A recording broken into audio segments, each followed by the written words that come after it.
There are things in this world we cannot explain, something hidden just beyond our view. Journey with us as we attempt to pierce the veil between our world and theirs. Join us as we pass through the doorway to the dead.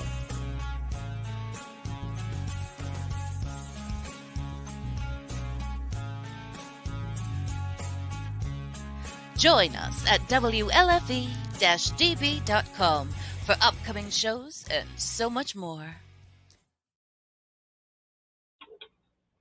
Welcome in, everyone. It is Thursday, July 15th, 8 p.m. Eastern. I am Dave, one quarter of KSPS, Keystone State Paranormal Society, and this is Doorway to the Dead. Jim will be joining us in just a few minutes. He's actually outside of the Hoover House right now, finishing up a few things. It's very hot in this room. Tonight's guest, we have a good friend of ours that we originally met at the Gettysburg Battlefield Bash. He is an investigator. He is featured on the, I think, this August 2021 issue of G Hunter magazine, and he is the head of the Heritage Hunter Society, Mr. Michael La Chiana. So let's go ahead and bring him in. There he is. Welcome in, Michael. How are you?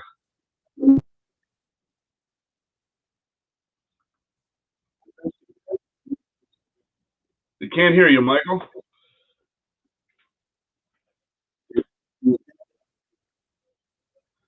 We can't hear you, and it's very laggy, actually.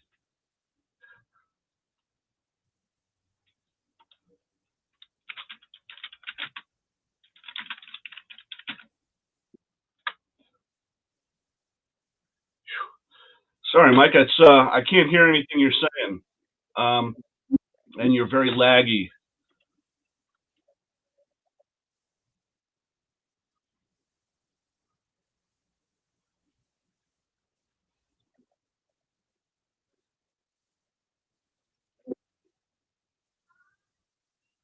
Mike, can you hear me?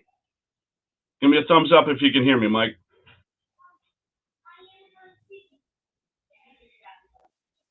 Okay, I can't hear you.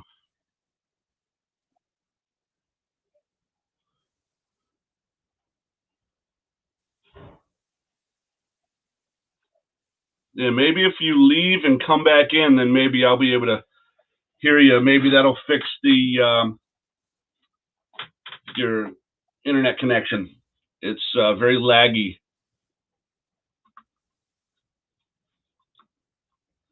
Okay, we'll see if we can't get Michael back with a better internet connection. While we're waiting, I want to let everybody know here at the historic 1912 Hoover House, we have an event this Saturday with Paranormal Inc. Ernie and Dave Seiler will be coming up and doing an investigation of the building. So if anybody's in the area, contact Pam and see if there's any ticket space left available. I do not know if there is or not. Welcome in, everybody. Michelle Williams, Mike Simpson, Brian Stewart, Joanne Stewart, Sandy Springer. Welcome, everyone. Okay, let's see if this works better. Is that better, Mike? Nope. Still laggy, and I can't hear you.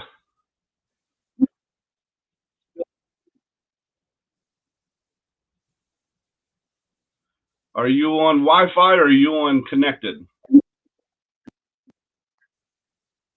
Oh, using your cell phone as a hotspot?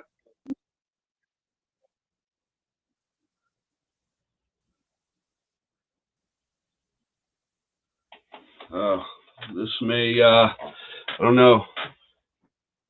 Do you have better reception on your cell phone, maybe?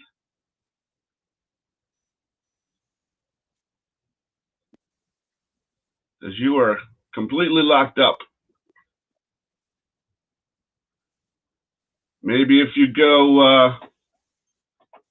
on your cell phone, connect that way. We'll keep trying to get him in.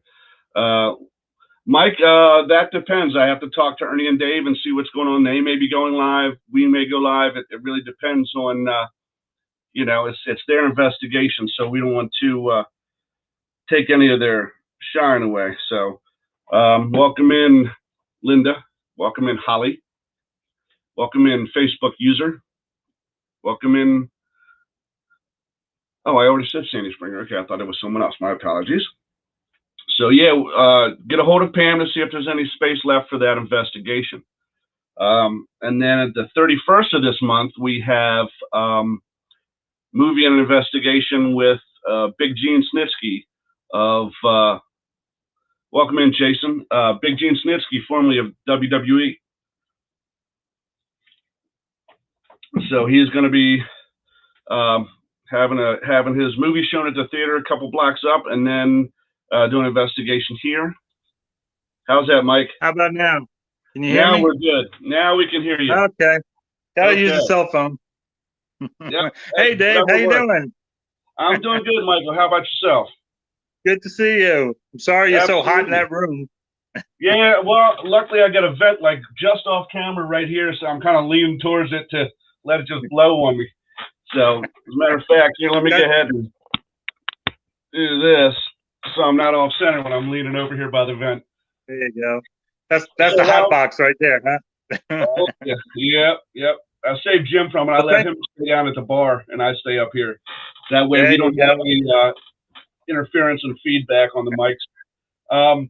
Thanks for having me on tonight. I appreciate it. Absolutely. It's been too long since we spoke, my friend. Yeah, man. How's things been going with the Heritage Hunter Society?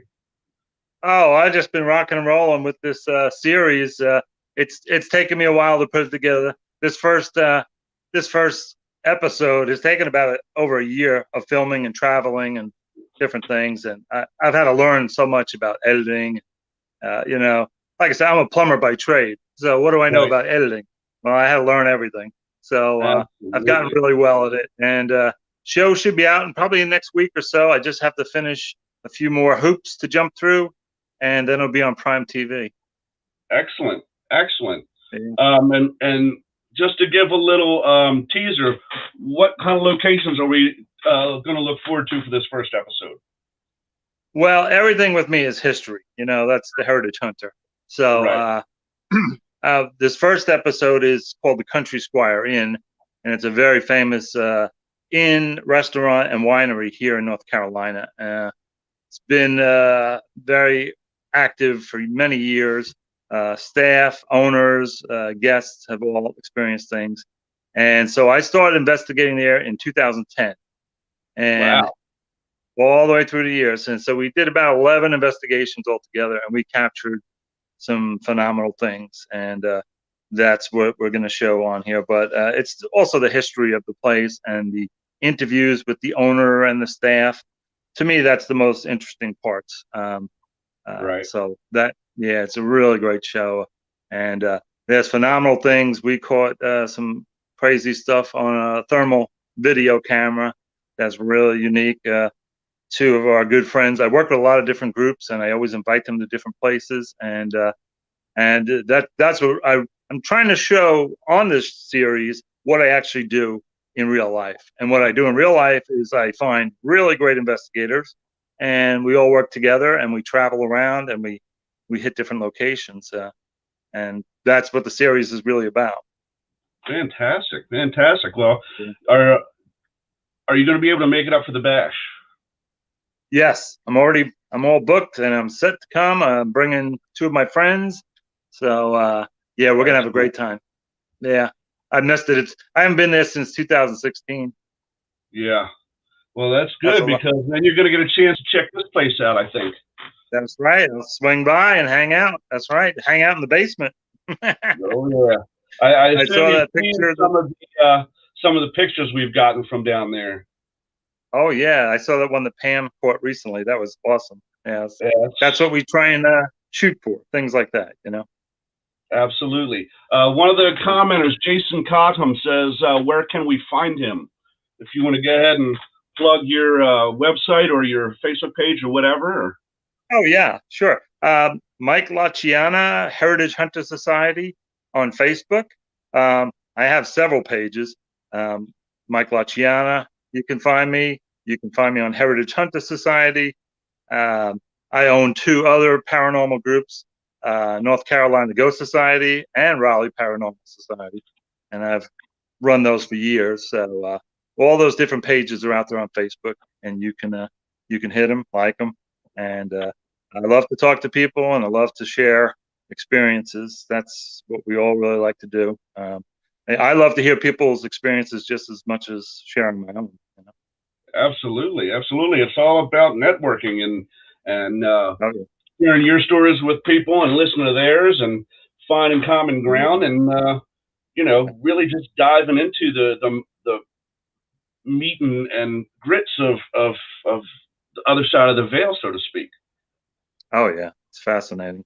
The paranormal's fascinating, but also meeting so many different unique people is what I love. Because when I first started doing this publicly, was around 2004, 2005, and there were very few groups out there, and even the internet wasn't that big yet, you know. And so I liked to meet different people and travel and stuff like that. So I've been around the world, and everywhere I've gone, people have shared their ghost stories with me. Staffers or people of hotels, restaurants, different things. So everybody's got a story. Everybody's got a story. And anybody that doesn't believe, I feel very sorry for people that don't believe, and that's their own problems and their own issues. There's more out there in this world than us, and so. Well, I mean, and you've got skepticism to a point is actually encouraged. It's actually encouraged because we want to be able to debunk as much as we can. So that way, when you come across that one thing that you absolutely cannot figure out how to recreate, then you've got something legitimate, and then you've got something that you can share with everybody else, and you don't have to worry about it coming back as, oh, this was fake. Right. You don't have to worry about any of that. Well, I always say that 99% of what's out there is not paranormal, and 1% is, and I'm always searching for that 1%. And if you do this long enough, then you know how to sift through things. And like I said, it's true. About 99% of it is not real. It's matrixing. It's with cameras and stuff. There's so many false positives, video cameras. So you really have to learn. I always tell people you got to learn your craft. Come in this field. Forget about TV shows. Forget about that. Learn, like any other trade. Learn your craft. Absolutely, absolutely. If you're getting into this field to find fame and fortune, that means one of two things: either you've made a bad career choice, or you got into it with no integrity to begin with. So and then you can fake things, and you can still be famous for nothing. Right. And I think there's plenty of them out there. Well, yeah, and you know as well as I do. I'm sure it's happened to you several times. Jim and I have been offered opportunities for different shows here and there, and we've turned them down because we would have no creative control. We'd have no control over editing. They would want us to embellish, and we're not going to do that because you may be the producer and you may be the editor, but at the end of the day, the name people are going to see on that fake thing is ours, and we're not having that. So well, I was in the same situation. Companies and production companies all around the world were always contacting me and feeding me their lines of crap. And I got to the point where I don't like many of the productions that are out there. There's a few that are really good. Love John Zaffis and all the stuff he's done, and there's a few folks that are really passionate and. But even him, he had his hands tied with a lot of things. Production. That's what made me decide to create my own show.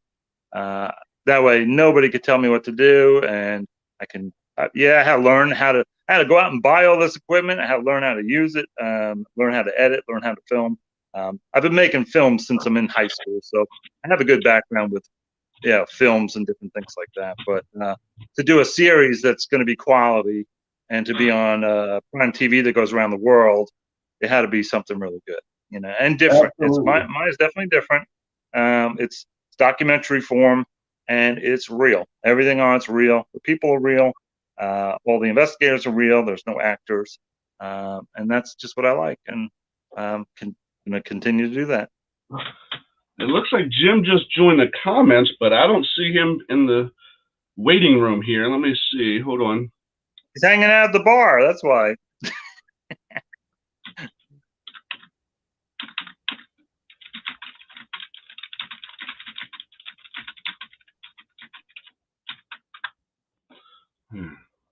Looks like he didn't click on the link. He just went to the live. See, I love Jim to death, but he is what's the polite way to put it? Technologically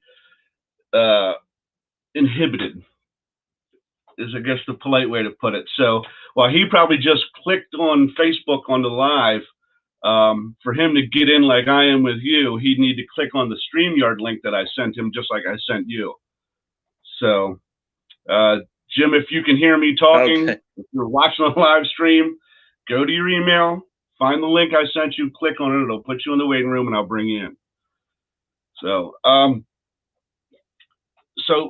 one of the things. So how new? What's that? How new is this this streaming that you're doing now? Because this is really great. It's such an upgrade from your other shows. This is episode 7. Right. This is awesome. So this is our 7th week doing it, and we want to thank WLFE and Ted Van Son for having us in and allowing us to be part of their station. They have some really great shows on the station. Ted works tirelessly, so it's while we wanted to thank Alive Paranormal for what they offered us while we were with them, and we hold no ill will towards them. I hope they understand that. This was just a better opportunity for us right now, and we were able to do a lot more things this way than we were before. So this is great. Like, for example, if you had sent me a video clip, I could hit share and then hit video file and play it. So I couldn't do that before. Right. We'll definitely do that in the future. I have some good clips for you. So that's awesome. I noticed one of the things that is part of your passion in this whole thing, like you said, obviously with the Heritage Hunters, is the history. Obviously, Gettysburg is an entity all its own, but I'm trying to think what would be one of the places that I definitely want to get to is on my bucket list, and I know it's on Pam's as well, is the Villisca Axe Murder House. And even if there was no paranormal activity at that location, just the history, the unsolved true crime nature of it, that really sparks my interest. Yeah, definitely. So when you first started doing this, and you knew that you wanted to have history as a main part of what you did, was there a certain place that inspired that, or have you just been a history buff pretty much all your life? My grandparents used to take me everywhere when I was a kid. Every weekend they were taking me to historical places, and I think that's how I really got into it. Oh, there he is! There he is! Oh, there he is! Oh, Jim! Oh, there he is! Oh, Jim! Now, Jim, you have to close out your Facebook. So that's where that feedback. What's that now? Close out your Facebook. That's where the feedback's coming from. I have to close something. Facebook. Oh, close Facebook. Gotcha. That's why we're hearing feedback. There. Oh, there we go. All right. I'll tell you, I come off the porch and I'm trying to enter and I'm like having a seizure. I mean, I can't control my hands to punch. I don't know what that was about. I'm like, God, that was weird. But anyhow, I'm coming in control now.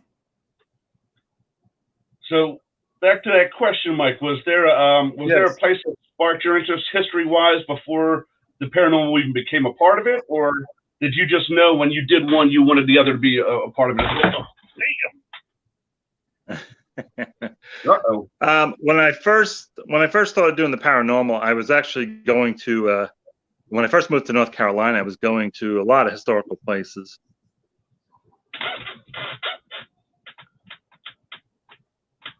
Am I there? Here I am. Yeah, we're here. We're good. I started having paranormal activity while I was at these historical locations, and that's what led me to want to combine the two.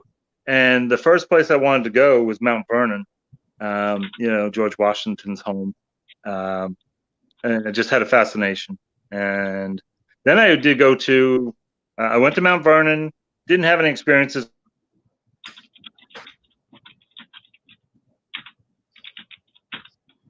And we lost Michael. Hello. There he goes. He just froze up for a minute. I went back. I went to Monticello, Thomas Jefferson's home, about a year or so ago. I had never been there. And if I go on a tour during the day, I'll always stay in the back of the line. So as people are going through the different rooms, I'll just lag behind. That's what I do. And I asked permission if I could record. And they kind of, what do you want to record for? I said, well, I'm a history nut, and I just want to record everything you're saying. So they let me. Little did I know I was doing recordings. But so I was in Thomas Jefferson's bedroom where he had passed away.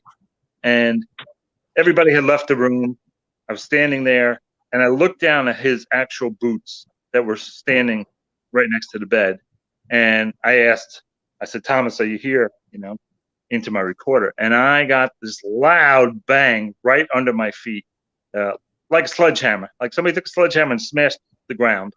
And I was like, wow. So that was pretty wild. And so I went downstairs right afterwards to see what was in that area. And there was a wine cellar area that was roped off. And so nobody was in that area. So nobody could have created that noise from below. So pretty wild. Yeah, absolutely. Yeah, with Mount Vernon, I know that some of the security, I talked to them before, and they supposedly on that one back side hear boots, like late in the evening or at night. Yeah. They'll hear boots going up and down a set of stairs back there when they know there's no one back there. Yeah. But they don't like to disclose that. They don't want people coming in there and doing what we do. So that's always been my biggest challenge with historical places, other than Gettysburg. When I went to Gettysburg, man, it was like open season. We had a friend years ago who was I guess you're a jack of many trades. He was I guess historic carpentry. In other words, he was working on these various historic homes, keeping them up, restoring them. And he was in James Buchanan's house. I think it's called Wheatfields up in the Lancaster area. And it would only be him at night. And he, for years, was trying to get permission from the owners, because it's a private consortium that owns Wheatfields, to get permission to be able to do an investigation there, but with no success. But he would be up there working at night, knowing he's the only one there. And hell, all kind of stuff's going on. And there was even arguments going on. Oh, yeah, definitely. That's what I do. I work in historical homes, as a plumbing contractor. That's what I thought. For many years, I've worked in the historical districts here in Raleigh, and that's why I named my company Heritage Plumbing Company. So I like to use the word heritage a lot. Wow. But I've had all kinds of experiences while working in the homes, and the homeowners were open to, what was going on. So, yeah, always really interesting things. I love it. I mean, what better to do your full-time profession and then have paranormal activity happen at the same time? Well, the one thing, and again, I apologize for being late. I mistimed myself. We're working on this massive deck of ours here, and so yeah, we're trying to. I really have an appreciation for these old places now, being on the receiving end. But I'm so glad you guys got this home. It's really awesome. Yeah, I think it's really special. But anyhow, I mistimed myself. So, but I wanted to just tell the audience that about you. I said Michael is like you're a stickler. You're really, I mean, you're really great. You narrow everything down, the possibilities. You're always in the forefront, trying to offer an explanation, a rational explanation for something that you observed or picked up, and real stickler for detail. So, there's a number of people out there, and you're definitely one of them, that when you post some evidence or something like that, I know the painstaking checks and all that have gone through to be able to gone through your filters to be in the end position. So, I can really appreciate that kind of evidence. And, you're not using my using my mechanical background. That's really, doing mechanical work for over 36 years. That just, comes second nature when I'm on investigation, because, I've done boiler work, I've done electrical work, I've done carpentry, I've done plumbing. And so, you really have to debunk the homes first. And like everybody loves to use the little K2 meters for different things. K2 is good for one thing. It's good for one thing, is to walk the house, check the electrical system with it, see what's bleeding, and then put it away. That's what I do. That's the best way to see what is, electrically, bleeding off the panel. I use a tri-field. When we come in, I'll take the tri-field and scan through. Of course, it measures, all the various potential energies, and and sometimes we uncover, say, like wiring or something like that that's producing quite measurable current, but sometimes that basically can act as like fuel for the paranormal. So, we don't necessarily just discount something because we're picking up that field, but we sort of can isolate to an area. And then later, I know there was a historic home in the Patapsco area, Baltimore. And this particular house was just a couple blocks from the Baltimore massacre of the Civil War period, where the Massachusetts guys had to get off the train and the local residents were there. And sure enough, I mean, this is broad daylight. The wiring was creating energy fields. Okay, so we took that into account. But what we couldn't really credit for that, it would be like an energy ball in the room midday, and you could actually pick it up on film. You could pick it up using thermal imaging. You could pick it up from a variety of things. And even though you have energy from the wiring or whatever, couldn't really explain why there's a rotating and altering energy field in the middle of the room. I've experienced that. We did it back in 2006. We were invited into a home. The people were renting the home, and they found us through an ad or something, and they were moving out, and all they wanted us to do was come in and whatever was there, keep it there. And I was like, really? I said, this is like a scam. I said, they're trying to break the lease and they're trying to use paranormal, I think. So they moved out. They were throwing everything they could in this U-Haul, and they were scared.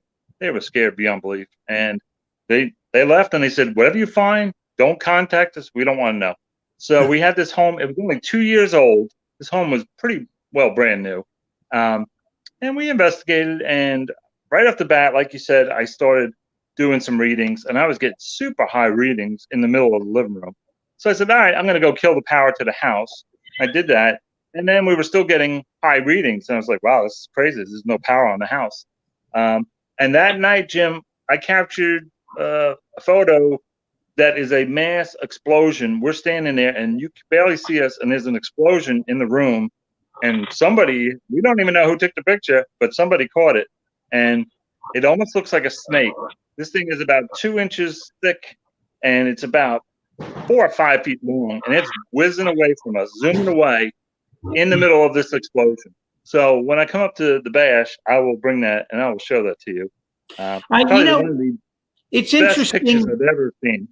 It's interesting the way you describe that, because I was just talking to a gentleman who was here at the house a week ago, and a week or two ago, and he was explaining he had been doing tours, very experienced, been most of the bucket list places, and he was doing tours at Trans-Allegheny. And he explained the one, we were talking because a lot of people have told us about like extreme negative activity up there. And he described this one area that many others had to me as well. And he explained the same thing, that they actually caught this was like above one of the dooryards, a serpent-like, and very similar. He said it was like 3 or 4 feet long, very thick, almost like I guess a boa constrictor with a thickness. But, there is no snake there. There wasn't, but they picked it up on imaging as well. And I've heard that representation now 4 or 5 times from people. Yeah. Oh, yeah. It's amazing. Wow. It's rare, but when you catch it, and when you see this photo, you're going to be, and this was taken with no flash. This was IR only, IR throw off of a Canon camera years ago. And like I said, so there was no flash photography. And this thing, I'm standing in the middle of it, and you could just see my arm. And it looks like somebody took a stick of dynamite and threw it in the middle, and it exploded. And this white light was all around us. And then this thing is zooming away from us at the same time. So now, did you perceive any light with your own eyes, or this came up? We didn't see a thing. We were in the dark. We had the kitchen light on in the back room, so we had just a little bit of light coming from the kitchen. But we were in the living room. The house was completely empty. There's no furniture, and we were standing there. And I said, "Somebody take a picture," because the meter was going crazy. And just as they did, that's what we captured. But when I saw that photo, we were blown away. Yeah. I think it's one of the best photos I will ever see as far as for energy. Wow. Crazy. I wonder, just for, I really don't have any guidance on that. I oftentimes wonder why the representation of a serpent or something like that, if there's some biblical connection to all that. I think it's the energy of the spirits that were there, because that same night, 2 different times in the night, I went in the corner, like a kid being punished. I went in the corner. Everybody else was off to the side, and I just put the recorder up, and I'm standing facing the corner, and I just said, "Tell me your name." Famous question, right? And I have 2 women, crystal clear, at 2 different times, telling me their first and last name. So super clear. And I was like, that energy had to be them.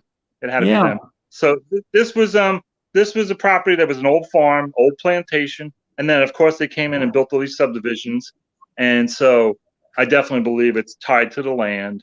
And because anybody that always says, "Oh, well, a house that's 2 years old, it's not haunted." Well, that changed my whole point of view. And I said, well, it has nothing to do with the home. It's the property. And crystal clear. So, yeah, amazing. And it's very rare to get a first and last name. You know that. Sure. Yeah. And one was a Lee Bloom. That's her first name was. Perceptions about the paranormal is that when you go to a location, it's that house or that store or that asylum is haunted. And that's not always the case. Sometimes it is the land. Sometimes it's let's like you guys were talking earlier about the say, for example, faulty wiring that's giving off a high EMF. Sometimes there's just spirits or energies in the general vicinity, or maybe neighboring properties, that feel that energy and come to it. So this location in specific may not be quote unquote haunted, but the area is, and they just congregate there because that's where there's an abundance of energy for them to feed on. And also us. Many of us who have done this for many years, and we have a really good vibration, and we're very good at what we do. They are drawn to us too. And it seems like everywhere I go, I always have very good success. And that has to do with our personalities and how we approach respect, things like that. And also that these spirits want to talk to somebody. They're lonely. They're, many people can't communicate with them. So when they see somebody that comes into a location that is friendly and talking directly to them, they're like, "Hey, wow, this person could hear me, you see me. Yeah, it's like you can hear me, you can see me. Oh, So we've that's got to really talk. I've got the a best ton of way I things approach. to say. Yeah, well, and you're so dead on. There's a number of people I've been privileged to know and work with, and I know they present an aura or the energy read that spirit gets off of them, and they know they can trust them. They know that they're open for real communication and not, like, Right. hey, are you there? Something like that. Yeah. It's I hate to say it, but in our field we have a lot of issues. And I'm not the paranormal police. I don't go around telling people what to do. But No. I just have learned over the years. When I started, I would work with anybody, and now I don't do that anymore. Now I only work with core people, and I only work with people that are seasoned and people that are really passionate about what we do. It's not about thrills. This is not about thrills. Let me ask you a question. Do you live on you live on like a farm? Am I correct? Or you just have a farm?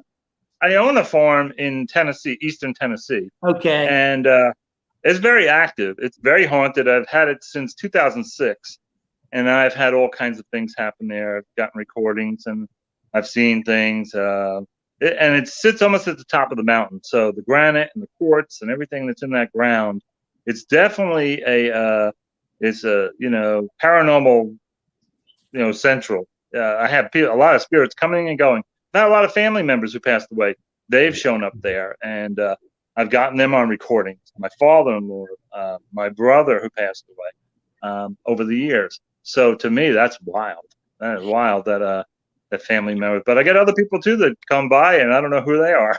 So, very interesting. Yeah. My question about that though is, and it's something I worry here at the Hoover House, because Pam and Steve are the host and hostess here and living here, and I just worry about the constant exposure of spirit, even if it's a higher vibrational energy and all that. Right. I worry about that constant exposure. I wouldn't worry about it. Because when I first bought my place in 2006, it was very unnerving because things would, startle me at 2:00 in the morning, or I'd be laying in bed and somebody would scream in my ear, my name, and wake me up and things like that. So they were messing with me for a while. Now, all these years later, it's very peaceful. I guess I got to the point where I'm like, screw you, I'm going to bed, leave me alone. And so I think they're very tired of me. But when I do bring guests there, the activity spikes right up. So It's always interesting. Yeah, but Bam and Steve have been doing this a long time, and I think that they're so used to it too. So yeah, that's what I was going to say. It's a good thing that Jim chose business partners that were so experienced and have been doing this for so long that they obviously know their own limitations. And part of it, the good part too, is that with them having the Gettysburg Ghost Exchange, they can get out of the house for 6, 7, 8 hours a day and go into the store and kind of recharge their energies and let this place do what it does, and get away from it. But they're used to it. I mean, they've had the other home that you all worked in, and it's just something. There's so many people I know that own haunted locations, and they're fine, and they don't have any issues. It's more like extended family. That's how I look at it. We're trying nothing negative. We're trying to keep a log, of like some of the more notable events, and just so we actually are, I guess, constantly trying to gather data. But of course, I'm constantly behind the 8 ball because turn around, I'm a week or two behind. Have you had a lot of guests stay there so far? We really have. Yeah, we're okay. So what you should do is make a ghost book for your guests and keep it downstairs in an area, and then as people have experiences, they can write their experiences in the book. Actually, I think Pam's put one of those in each of the bedrooms, I think. Yeah. That's awesome. Yeah, that's great. Yeah. That's really good to do. Yeah, because I've gone to many hotels that have had the same ghost books, ghost logs. Really? And it's real. Oh yeah. So yeah, it's definitely worth doing because people will be honest and genuine about what they've experienced, and then you can go through and read and see if people have had similar experiences, different experiences, which rooms they had experiences in. So I always find that to be interesting. Yeah, well, and we encourage them to when they write these things down, we encourage them to get as much detail. What time was it? What room was it? What were you doing when it happened? And see if one, it's the same time frame, the same door, same room, and if different people were doing similar things when these things happen, and maybe it's something like that triggers it. Or like I said, if it's the same time, maybe it's just a residual event that's going to happen whether we're in the room or not. Right. Now, I got a question for you guys. How much residual have you experienced over the years? Honestly, and this, at least in my opinion, I think it's opposite the way it should be. I would expect, if I was on the outside looking in, I would expect there to be a lot more residual hauntings than intelligent. And I don't know if it goes to show our team chemistry or our inner chemistry with each other and with ourselves. But I would probably say it's 70 from over 20 some years that Jim and I have been doing this. I would say like 70% of it has been intelligent, maybe 30% of it's been residual. Right. I think it's probably pretty rare, but I just think that the way we approach I have not come across a lot of residual in all my years of doing this. A lot of it's been intelligent, and because they're saying my name, they're giving me responses to the locations that we're at. Most residuals, you don't get EVPs either. It's more of a visual thing, or a photograph or something. So I always found that interesting to me. I think that I didn't when you said residual, I think, and I do think this was residual, but I thought it was really neat. When we used to cut our teeth on the field at Gettysburg, we were up at Culp's Hill, and we were in the area where General Greene had dug entrenchments and it, stackpiled the logs. The earthworks. Yep, up top of the hill. And so the earthworks, I mean, it's not much to speak of. It's barely looks like a trail. But we had one of those old sunny night cams, and I had it set up shooting down the trail, and we had it running up there while we were in other areas, doing our thing. Yeah. And when I processed that, I got about a 30-second clip where you hear them digging. You hear it's obviously digging. You hear a dog barking, and there were no dogs around, and you hear them whistling. The old whistle while you work. And it was a good 30 seconds, that clip. We have it. And I thought that was the coolest thing. Now it could be residual. Yeah.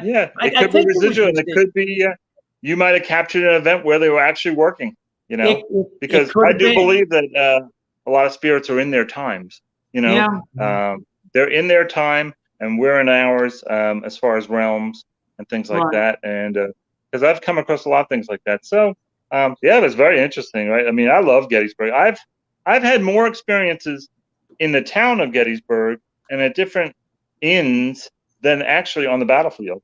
Have you ever heard the story of the Blue Boy ghost on Gettysburg campus?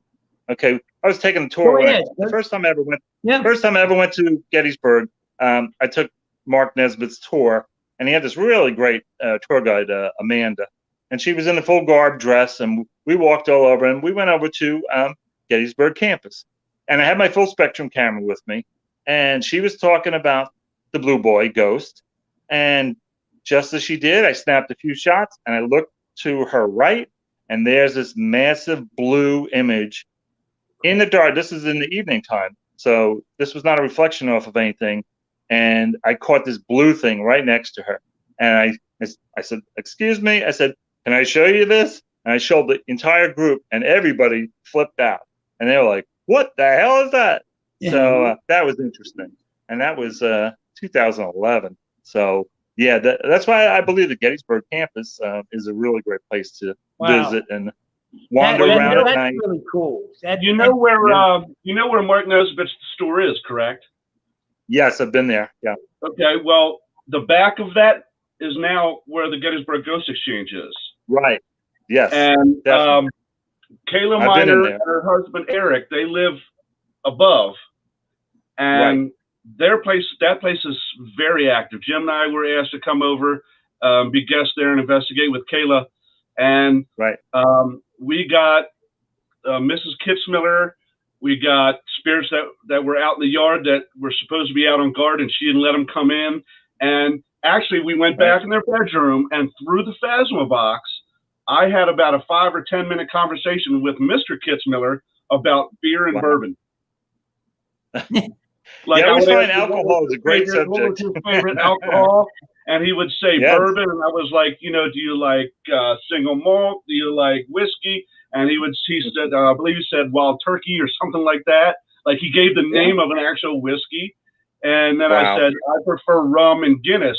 And he said, then the next word that came out was stout. Stout, like, of course, stout. And I was like, you guys can leave. We can just sit here all night and talk about this. Yeah. Oh, yeah. That plasma box is pretty amazing. I'm not a big fan of the other type of, the shack hacks and things like that. I don't like that static noise. But the plasma thing is, I experimented with it years ago, and I just put it away. I said, this is, even if it is evidence, it's not evidence I want. Because I want really clean, clear, quiet EVPs. And, I'm very selective on what I want, which most people aren't. They're just trying to get anything. Well, I've been doing this so many years now. I want really, and that's why I've gone out and spent the most money I could on really good digital recorders, like, $300, $400, $500, because I really want high-end gear that's going to catch some really interesting things. So and now Jim and I don't like the SB711 because that gives me a headache. I don't like it. But I will say, the very first year we were at the Bash and we had the Thaddeus Stevens log cabin, we had Rob and Nikki from Live Paranormal over. And speaking of very good digital recorders, that was the first year Jim had bought his Tascam. And love them. So he's sitting at the I guess what's the dining room with the table, and he's on the computer, he's doing things, and I'm cooking dinner because I'm making dinner for everybody. And this thought comes across my mind, like, we've never investigated this place. We've invited people from out of state to come and investigate. What if this is bunk? What if there's nothing here, And so that came in my mind. So I went and said something to Jim. Now I've got a roast cooking in the rotisserie after I'd put the seasons on there, rub and all this. So I said to Jim, and he's recording this whole conversation on his Tascam. And he's like, well, if nothing happens, then nothing happens. That's just the way it is. They're investigators. They'll understand. I said, okay. So he plays back his Tascam, and you hear our conversation. And after he says, if nothing happens, nothing happens. That's the way it goes sometimes. You hear me say, okay, and then you hear a female say, dinner smells great. Well, Jim and I were the only ones there. And I was like, oh, my God, we've got it. This is a gold mine, right? So that's awesome, They come that night to investigate. And that's another thing is, like, I'm like Jim. I run my recorders from the time I get in there to the time I leave, because that's when I capture so many different things. I work with a lot of people that will just turn their recorder on for a session, and then they'll turn it off. And I'm like, my God, you're missing out on so much. You're probably missing out on 20 or 30 EVPs that, you could have captured during those times. So I don't know. Everybody has their own way of doing things, but they come and investigate with us that night, and we're sitting in the front parlor, and Nikki and Jim are over to this side. I'm sitting in a chair here, and Rob's across from me.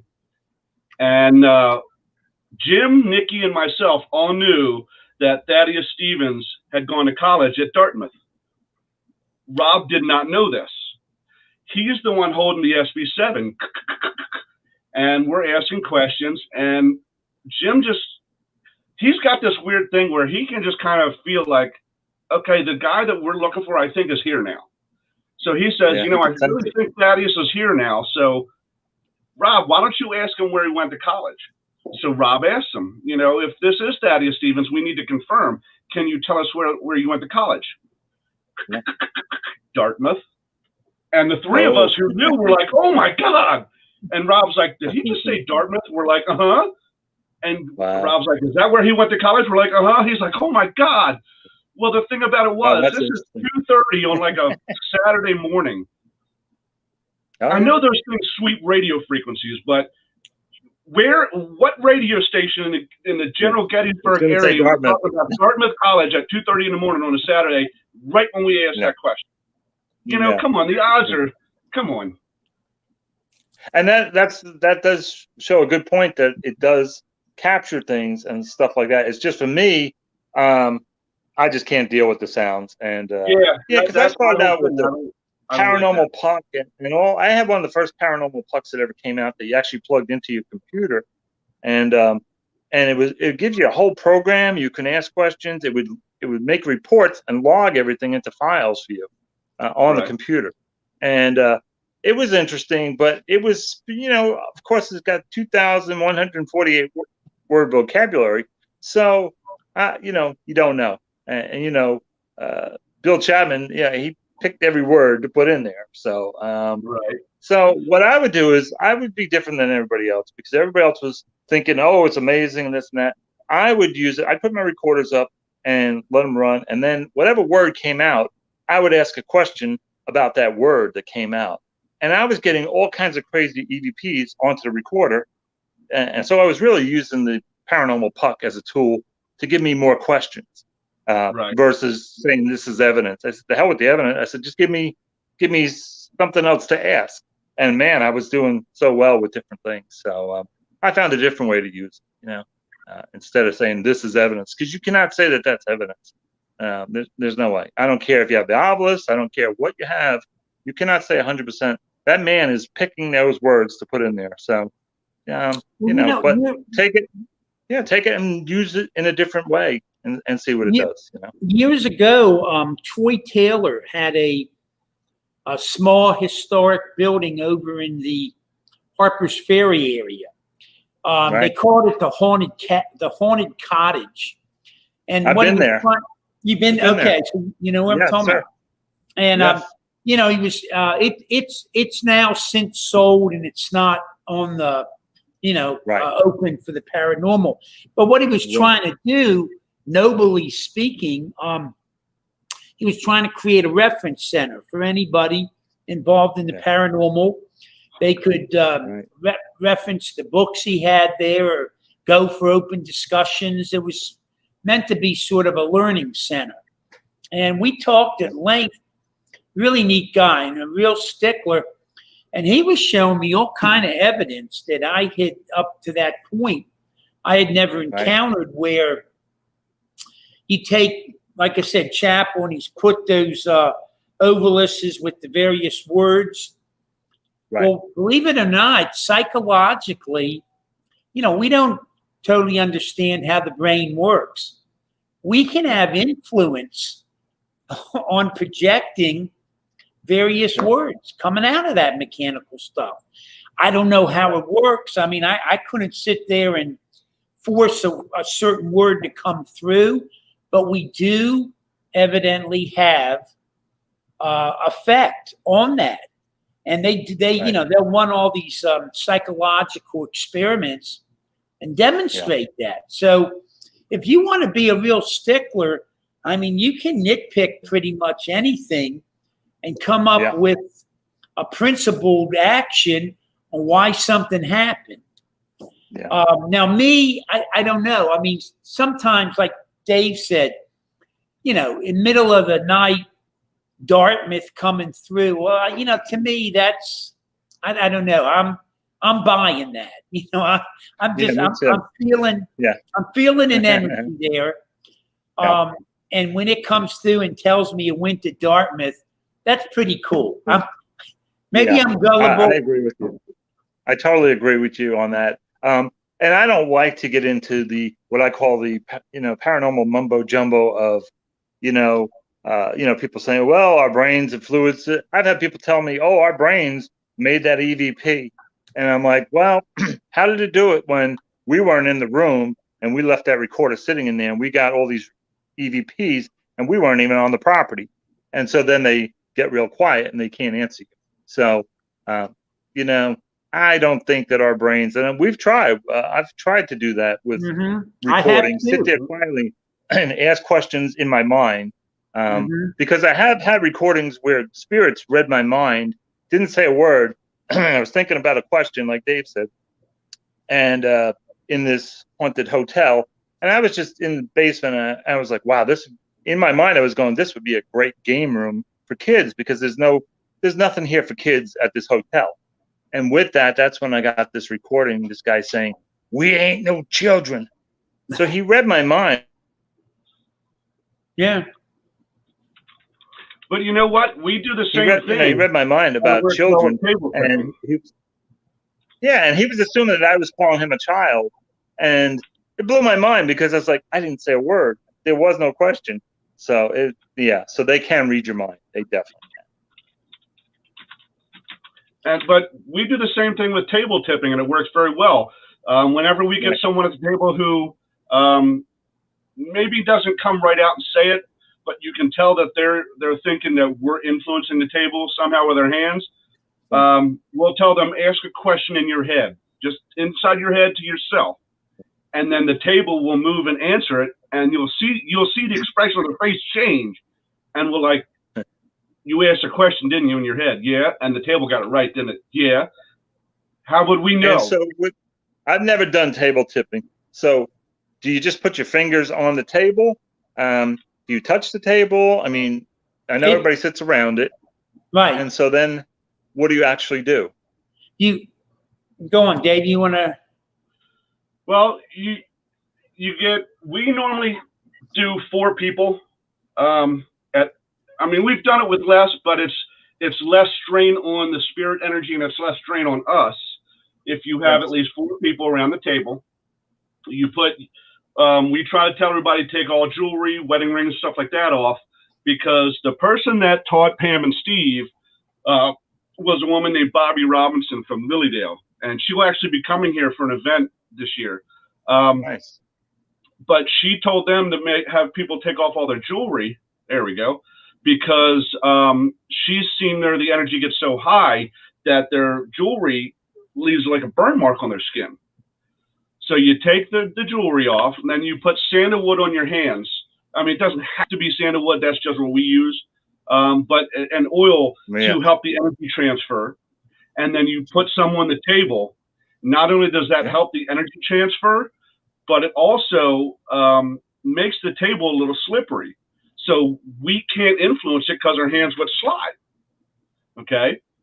And then once everybody is on the table, ideally you want to have enough people on a size table where you can put your thumbs together like this, and then get your pinky, this one, to overlap the person next to you's pinky all the way around.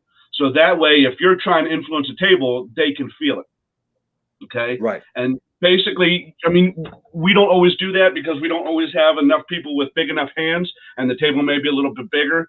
But whenever we can, that's how we set it up, so that we give every chance for someone to see if we're pulling their leg and influencing the table ourselves, which of course we aren't. But just you want to have checks and balances. Right. And then once everybody's set, it's either usually Jim or Steve will knock the energies in, and you knock on the center of the table 3 times, and then talk the spirits into the table. And once they're there, you'll feel it. That you'll feel like when your phone's on vibrate. That you'll almost feel that consistently on the top of the table. And then you start asking questions, and you decide how it goes. So you can say, tip the table for yes, don't move it for no, or spin the table for yes, don't move it for no, or slide it one way for yes and tip it for no, whatever, however you set it up. And then you ask these questions, and you let the spirits answer them by using it's and I hate to say this because I'm not a big proponent of Ouija boards, just because I've used them once and it scared shit out of me, and I don't know how to do them, so I choose not to use them. But it's almost basically the same thing. It's a portal for them to It's a conduit. But at the same time, you've got to know how to close it when you're done, you know? And right. You know, again, if a lot of times if a person is real emotional, we'll tell the person, you know, not to. They don't have to ask the question where anybody can hear. You know, might be a very personal thing. So, like we had just recently, this one couple was here, and the lady announced an event. She goes, you know, I'm really steeped in scientific. I said, that's great. You know, we anybody. So she had hooked up with a woman who was like actually an aunt of hers, but had been like a mother, had actually served as a mother. And it got real emotional. So I'm telling her, you know, you can ask the questions in your head. You don't have to say out loud. So what she did in her head, testing it, and of course, we knew nothing of this. This was something she decided to do, was she asked 3 questions, like boom, boom, boom, right in a row. And basically, we're just sitting at a table, and the table's going like, boom, answer, boom, answer, boom, answer. Well, we didn't have any idea. You know, she goes, yeah, I can't explain that. You didn't know that I asked 3 questions. You know, nothing was said. We're just sitting at the table, and the thing's doing this. So she goes, yeah, that's pretty cool. I don't have a scientific explanation for that. Right. Have you guys ever tried? I know you're just starting to do this table tipping, but I would take it one step further. And like, I love my thermal video camera. So I would set it up and I would film you guys and film the whole scene and see if something can be captured around the table. You never know. We actually had. Let us take our one commercial, and then we come back and give that story about that. Okay. Right? Sounds good. We'll be right back in just a few minutes. Awesome.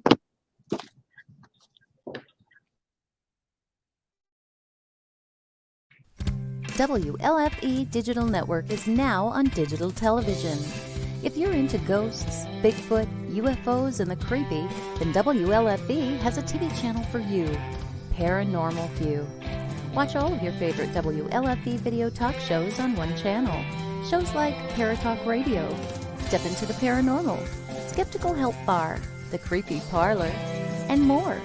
Looking for something else? Do you support the LGBTQ plus community? WLFE has brought all of their LGBTQ shows like Inside the Drag Closet, Everything Yet Nothing, Across the Pond, and Rainbow Soul all into one place. A new TV channel called LGBTQ Friends. The third channel is Variety Unlimited. Here you'll find a wide variety of talk shows you know and love, like Just Cindy, Card Pulls and Coffee, Real Talk with Dom, The Bipolar DMs, Meet the Author, and Movie Review 5. The best part of watching these shows is that they're all available to watch at one location, one website, WLFE-DB.com.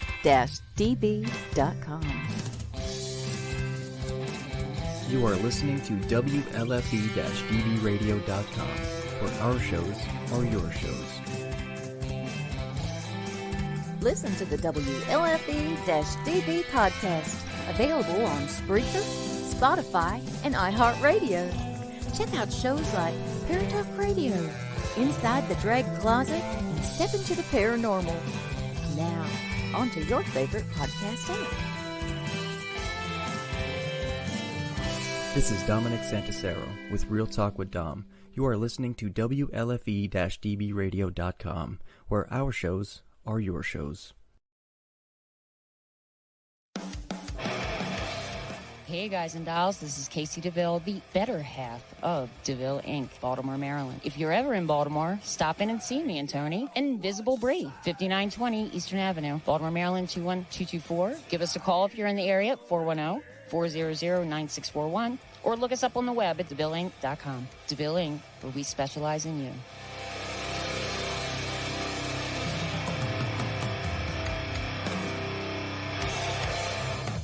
Oh, yeah. Life just got sweeter now that WLFE DB has merchandise.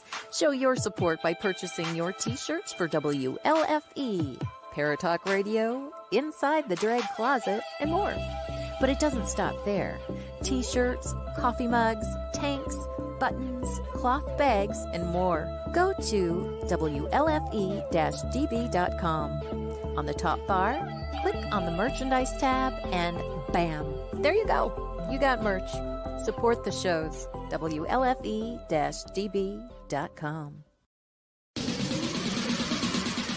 You're listening to WLFE DB Radio. Now, back to our program. And we're back. Thanks, everybody, for sticking with us. And Jim, go ahead and pick up where you left off. Oh, flip. Yeah, we about 2-3 weeks ago, we were doing a table tipping session. There was a couple here, and the lady's husband was pretty much a skeptic. He had his thermal camera, and so he's actually recording the session. Nice. And what was really neat that struck him, if anybody was applying any pressure, like to the table, the pushing, that would show up on their fingers and whatnot. Right. And my sister and my wife were both at the table at that time, and their hands from where it was on the table up to their elbows was all blue. In other words, there was no heat at all. The table was very cold. And then the other two persons at the thing were sort of neutral. So you could see, even though the table was going into its gyrations and all that, there was nothing, there was no heat signatures, for any kind of action. And yet you could see around the field of the table, there was some energy that he picked up, which is, I guess, what you're alluding to. Yes, definitely. You're like me. I always try and think outside the box. And, if I'm doing one thing, I try and do another thing at the same time to see if we catch something off guard. That's a big thing. And, I'll set up like a full spectrum camera, and then I'll also set up right next to it, a thermal. And so I'm shooting it in both different veins, Yeah, and then we're always open. We really gotten a lot of neat ideas from other groups, so we're going to be trying. Even the spirits have given us a few suggestions. So we're going to, like, when this was a nursing home in the 80s, there's a few spirits around from that point, and so far it looks like they loved bingo.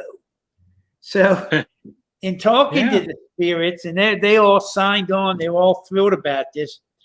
We're going to do spirit bingo, where paranormal bingo. Yes, and we actually have a couple ideas how to do this, but the intent is that we're going to have whatever spirit is with us, we're going to have that basically select certain bingo cards, and the intent is for the spirits to use their energies to influence the balls we draw. It's, a little bingo cage with the numbers. That's a great idea. Yeah, we're going to play bingo and just see if the cards that spirit selected, and as we pull the balls, if they win at an inordinate rate, compared to regular. That's one idea. We actually have a couple, but they were real thrilled about the aspect of doing spirit bingo. Imagine you get an EVP of somebody yelling bingo. That'd be great. That would be the coolest.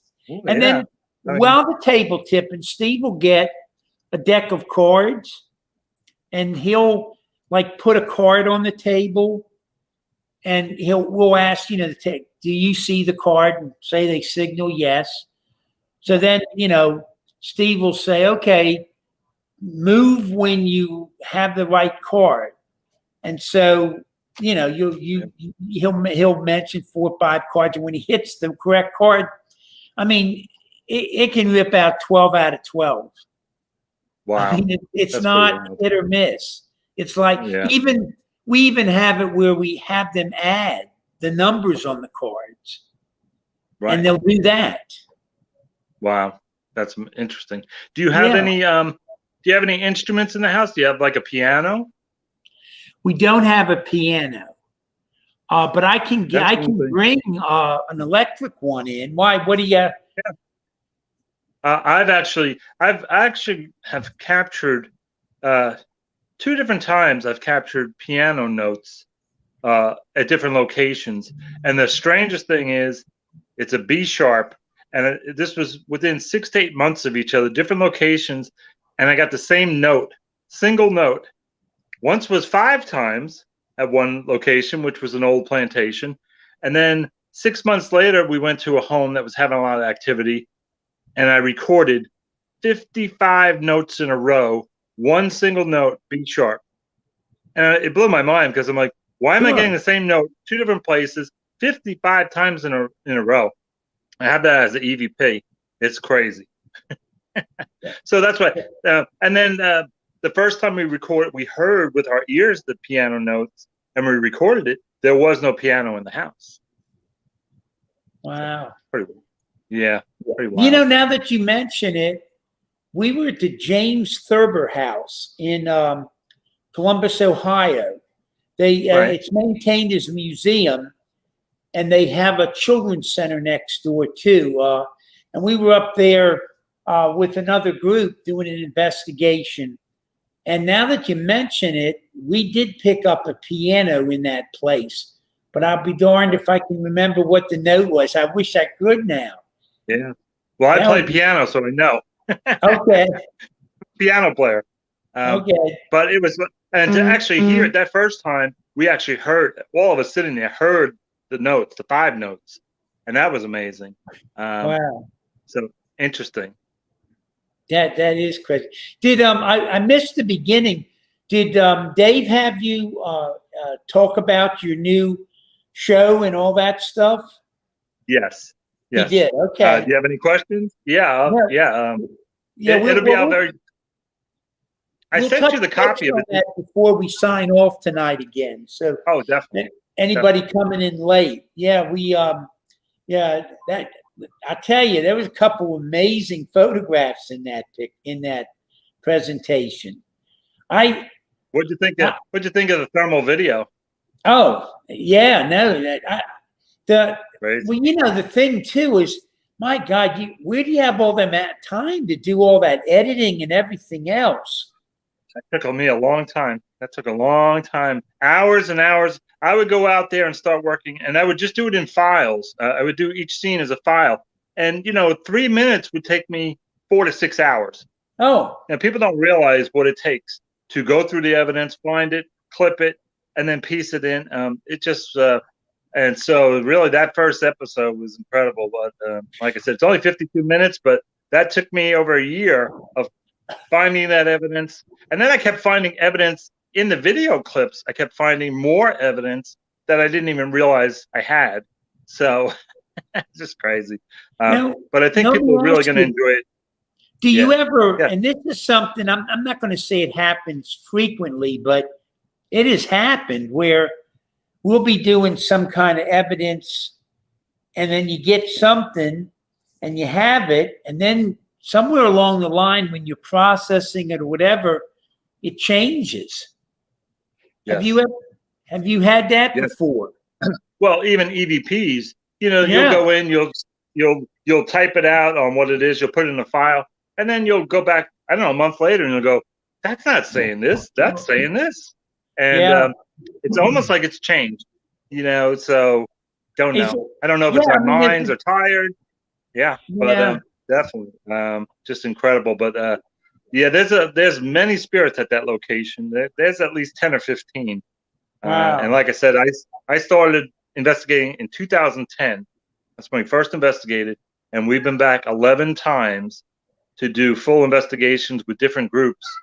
Because I invited really good groups that I wanted to see what they would capture.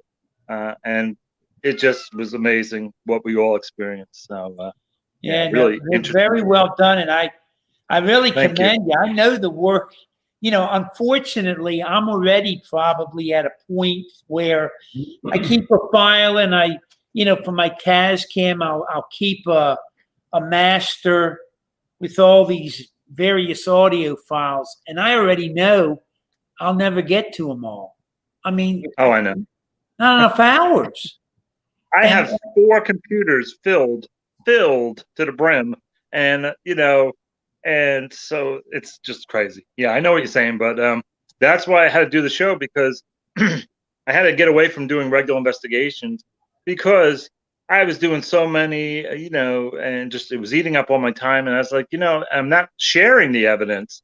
So what's the point of capturing it, putting it on a computer if it just sits there? So and over time, I do believe that things deteriorate. EVPs break down, photos break down. So that's why I came up with the idea of doing the show, so that I could really share the crazy things that I've captured over the years. Sure. And that's really why I wanted to do it. It's not, I'm not a thrill seeker. I'm not into any of that. And even the way I made the series, it's not like any of these other shows that are out there. And I don't care for the shows that are out there. They're running around in the dark. They're cursing. You can't hear any of the evidence. I wanted all the evidence to be seen and heard and explained on what it was. And that's why I'm just trying to. Yeah, I'm not a big fan of most of the shows out there.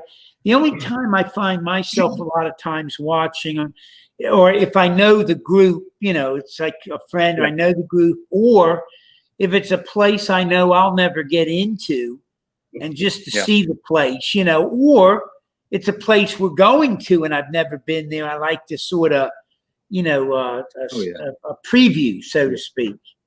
Yeah, it's really great, and there are a lot of great groups out there that are making their own projects, and I think that's what most people should do. Don't get involved with these production companies, because they don't care about the paranormal. They don't care about evidence. They don't care about us. So why should we give all our hard work to these production companies? They're making millions. We're making nothing, and it's not about money. But if you're going to do all the work, you should reap the rewards of what you're doing. So that's my And that's the beauty of the way things have evolved technologically now, that we have StreamYard like this. We have these YouTubes and things like this that you can make these things, and then the software you can do. One of our things is when we do an investigation, and I don't mean just a quick 1 or 2 hour little thing at the house or something like that, but if we have a proper investigation going, if Signal allows, I want to go live, because there's people that follow us and watch our stuff, like the show tonight. And, we got a guy named Theo who we've actually investigated with. He's on vacation in Texas right now, and he's taking time out of his vacation to watch the show. That makes me feel good. So when we do an investigation, I want the people who follow us and take time out of their busy schedules to check us out, I want to bring them as close to the investigation as I can, since they're not physically there. So I try and go live on every investigation we do. And I go move, and I take different angles, and I try and get them as close as I can and make them feel like they're part of it. If we're doing an EVP session or a Phasmobox session, and one of them pops up a really good question, I'll ask it, make them feel like they're part of it, Many times I've sat, in your investigations, and it's great, because you just like being there, and it was really awesome. So, I loved it, and I think it's a really good path to take. Feeds and stuff. I know it's hard because you lose signal a lot, but I still think it's interesting. And all the people watch, and I give them credit for patience, because especially your location, you will lose signal, and sometimes it's not even losing signal. Sometimes spirit's fouling it up too. I've had the distinct impression of that sometimes, like spirit doesn't want, for whatever reason, doesn't want this getting out. Yep. Oh yeah, you never know. Or then maybe they just want to mess with you. They might just want to, be known. They want to be acknowledged. So they're like, hey, nobody's paying attention to me. Let me do something. You've traveled all over, and you've investigated some great places, some places that are very rich in history as well, obviously. What's the one place that you haven't been that you're dying to get into, not just for the paranormal aspect, but for the history of it? Oh, there's so many places. You know, I would love to. I mean, I would love to go to the White House and investigate there. You know, and that's always somebody. You know, many people want to get in there. You'll never get in there, but so many people have had experiences. Presidents have had experiences and different things.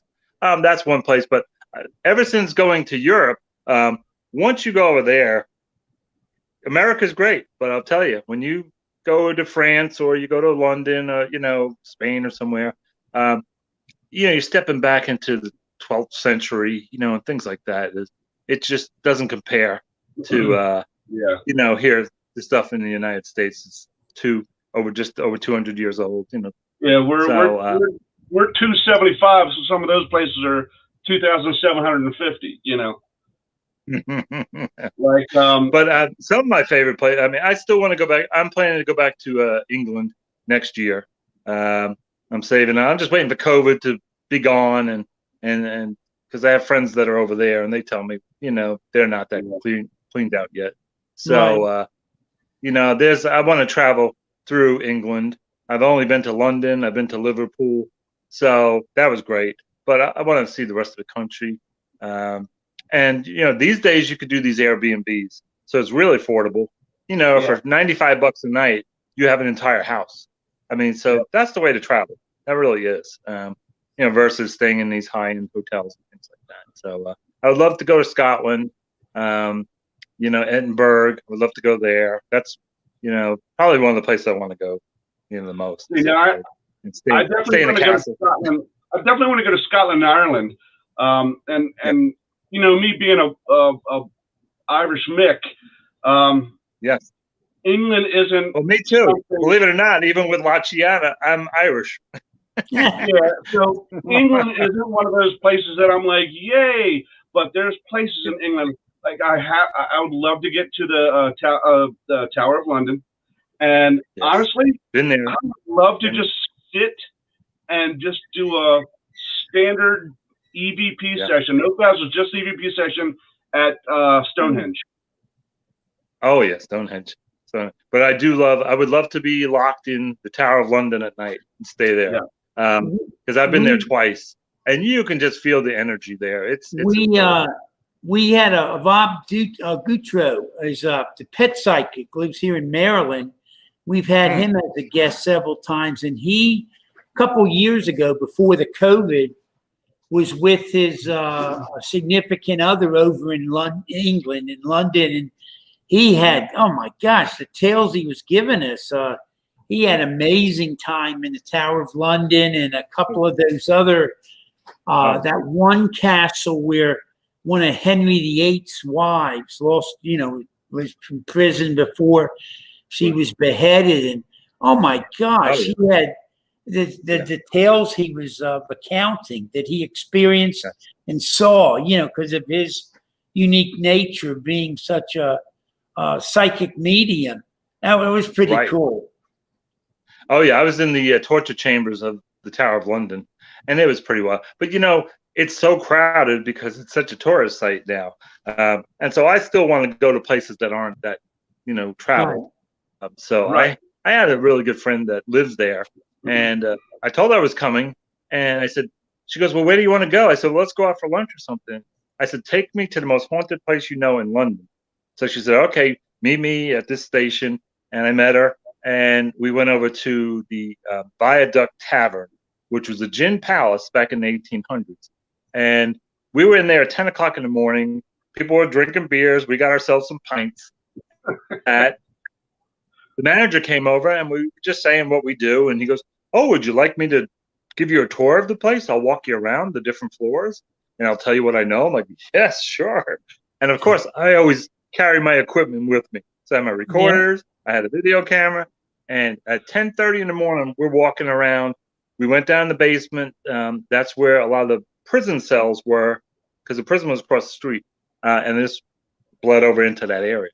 I was down there. I did some recordings in one of the cells, and I captured a English lady saying, you know, I asked, were you falsely accused?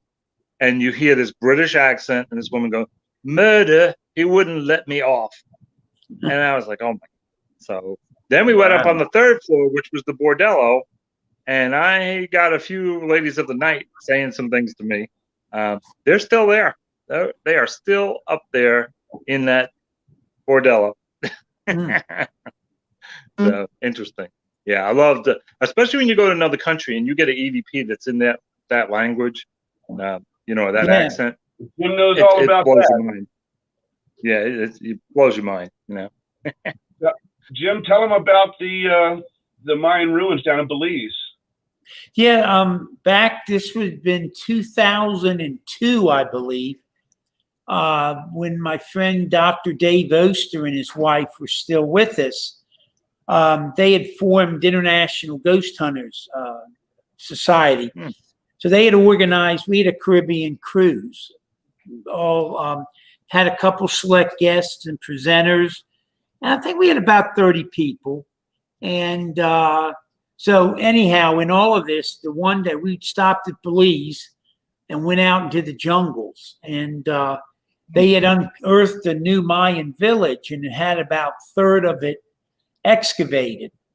But one of the things they had gotten was the Sun Temple, which is where they did the human sacrifices. And so, I remember we climbed up the top of the Sun Temple, and we were recording with our little Panasonics or whatever back then. And we got Mayan EVPs. Of course, I couldn't tell you what they said, but we were able to track down some people who could, and they were able to explain. They could hear what they were saying and told us. So what kind of age? It's still going on. Yeah, like I said, they're still in their realm. They're still doing their thing. So I believe that. I think it's wild. That's why it's so good to, if you can, get out there and travel outside of the country and go investigate, because then you're opening up new avenues of things that you wouldn't have experienced here in the States.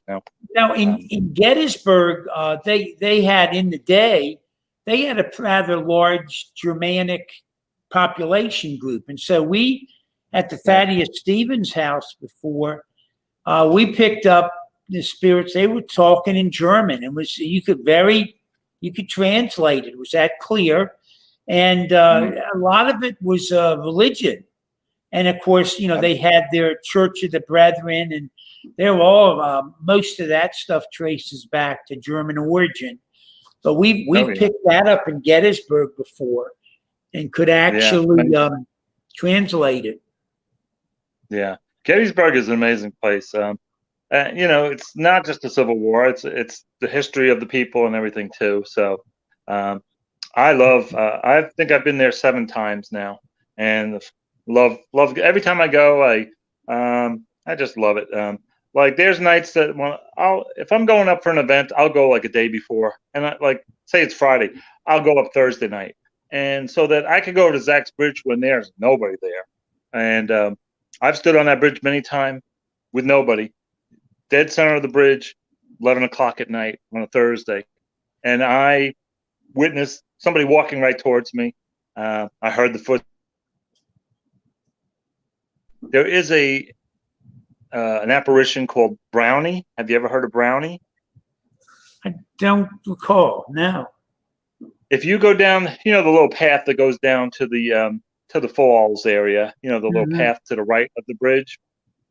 About halfway down, I was walking, and somebody was behind me. One of my friends was behind me. They were taking a picture with a flash, and just as the flash went off, right here, within this close to my face, I didn't see a face, but I saw a figure covered in burlap, old burlap. And he was 5'2". I'll never forget it. And it sucked the wind right out of me because I wasn't expecting this thing to be that close to me. Within that flash, I saw it. I was like, they're like, what's the matter? I'm like, oh my God, I just saw this person right in front of me. So I was telling Kendra about it, and she goes, oh, you saw Brownie. And I said, oh, you've seen him? She goes, I've seen him. I've seen Brownie too. I said, okay. I said, wow, nice. Somebody confirm it. But interesting. I love Gettysburg when there's not a lot of people around. That's my favorite. way to be around Gettysburg. My wife and I, one time, we were over at, I was showing her Sachs Bridge. We were just over there, messing around one evening. We'd gone out to eat. And, it's just that around dusk, things are going, but there's still ample light. And we were on the bridge, and we had walked across, and we're starting to come back. And there came on the bridge a couple, and they were dressed in period dress, which is not unusual because you've always got, somebody, reenactors and everything working. Yeah. So we approached them, and as we're walking, we sort of walked to the right of them, and I nodded my head, and the guy nodded his head. We didn't say nothing. And they're going to the far side. And when I got to the end, I turn around, and they're gone. Wow. And I'm like, what the hell? And I'm looking, and they weren't on the trail. And I'm like, and I go running back across the bridge, and I'm looking under, I'm like, they're gone. And I told my wife, I said, what the hell? And there was no cars there. Yeah. And what did she think about that? Yeah, they looked solid and real, I mean, there wasn't anything ethereal about them. Right. And I couldn't swear that they were spirit, but I don't know where the hell they went. It was an older couple like ourselves, so we're not running track and field. No. And that happened. Really interesting. Go ahead. The fellow I'm going to bring up to the bash, his name is James, and he's a reenactor. And he's been to Gettysburg many times, and he's done it for years. And they were over at Sachs Bridge, and they were actually camping on the field that's over there to the side. And they were in their garb, and they were walking along, and all of a sudden 3 other soldiers walked by them the other way, and they all tipped their hats at each other. And with that, James said, man, their uniforms look really authentic, So he said, I'm going to go talk to them. He turned around, and they were gone.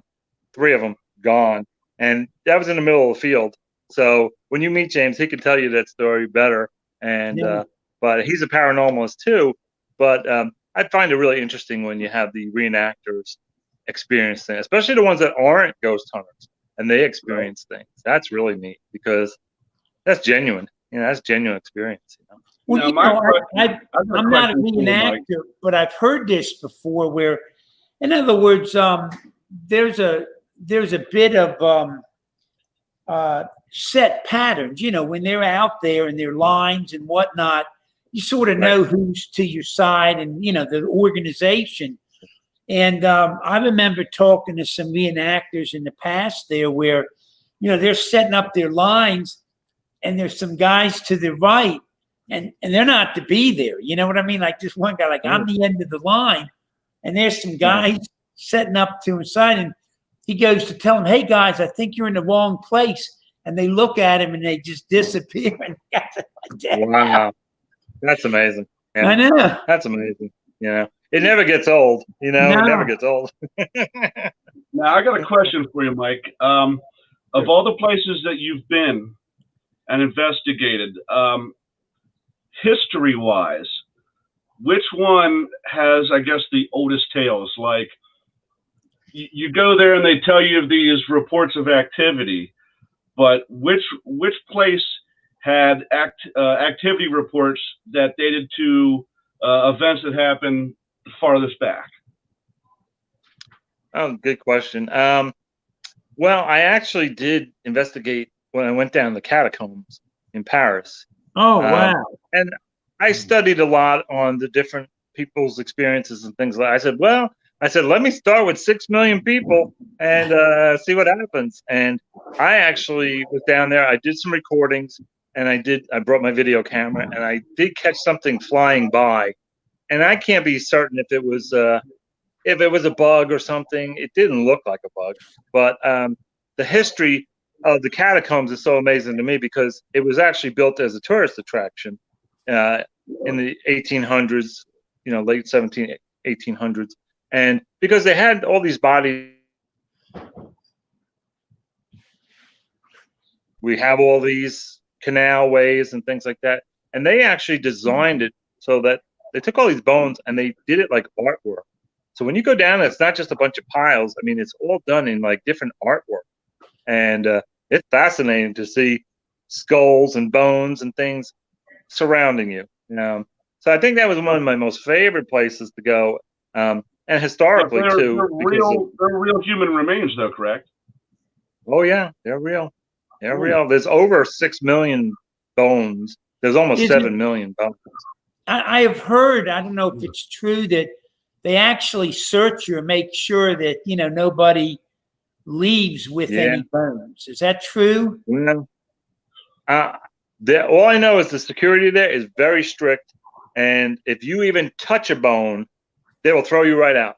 They will take you and they will drag you out of there. So they tell you, and then, French people don't mess around. They tell you, don't touch anything, go down, and they have people watching, and they have cameras too. I've never even thought about it. It's just so fascinating to be down there. Sure. And you could go down there. It opens at 8 in the morning, and I think it closes at 5. You can go down there and you can stay there till 5 o'clock if you wanted to. And they only open up certain sections, so you can't wander everywhere. It's gated off, and they rotate the tour here and there. But it was fascinating. But yeah, I definitely want to go back to England more. In the United States, there's so many places. Like, I'm set to go after this next season when I get all these other 4 episodes done. I'm going to go to Ellis Island, and I'm fascinated with Ellis Island, and I'm going to the old hospital that's abandoned there now. And you are allowed to go in there, and they give you the ear headphones, and you can take your self-guided tour. And so I'm just fascinated with it, and I want to see if I can capture it. The one thing about my episodes is I will not put out an episode unless it has really good evidence. So that's important to me, is that I want to do the history, but I want to have really great evidence to back up the series before I put out an episode. So that's one place. And also want to do the first bar or first tavern in New York City, which is, there's 2 that are fighting for that spot, saying they're the oldest. So I definitely want to do that. I want to do New York City. And I am planning to go, I'm set to go to the Queen Mary in California, but I'm waiting for that to reopen. They're having a lot of problems.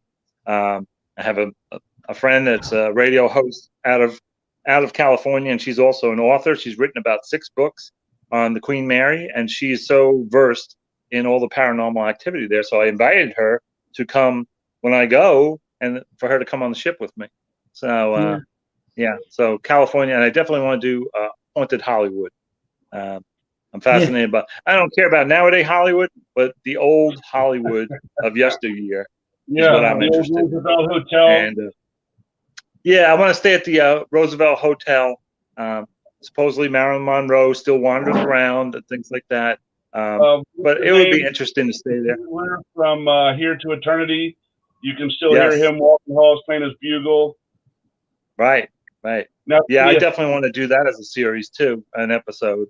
So I don't know if I'll ever make it out to California, but if I did, I think the first place I got to go. Well, there's a couple places. The first place is going to be Alcatraz. Yeah. The second place is Cielo Drive. Yes. David Orman's house. Yeah.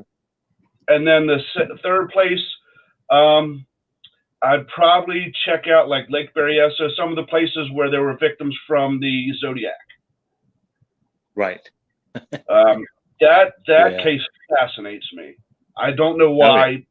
Maybe it's just because he was never caught that we know of, but that fascinates me. Well, and my background was criminal justice. I was going to school for criminal justice, and I was going to be a New York City police officer.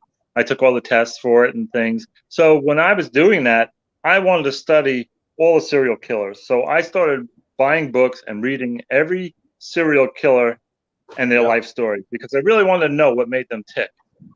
If I was going to be a police officer, I wanted to know what I might be dealing with. Thank God I didn't go into it. I'm glad I didn't go into law enforcement.